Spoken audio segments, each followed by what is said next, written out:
All right, we are May 13th, A-0544, and we are putting in our handicap access.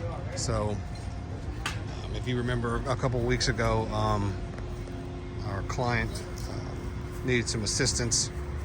So what we have done is, you can see the existing slope, everything was 13%, thereabouts.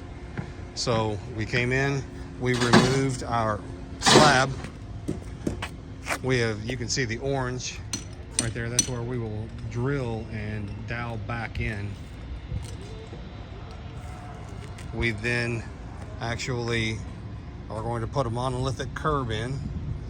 Going to go straight down. This first parking stall has about 4%, 4.25% fall, and then we're at less than 1%.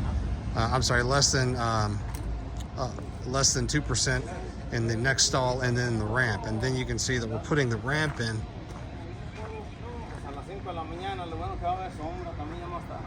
Right here, we've got some repairs to do with the irrigation. We'll have some landscaping to touch up and some striping to do. So we'll pour this Monday. We have a curb for our handrail to go through.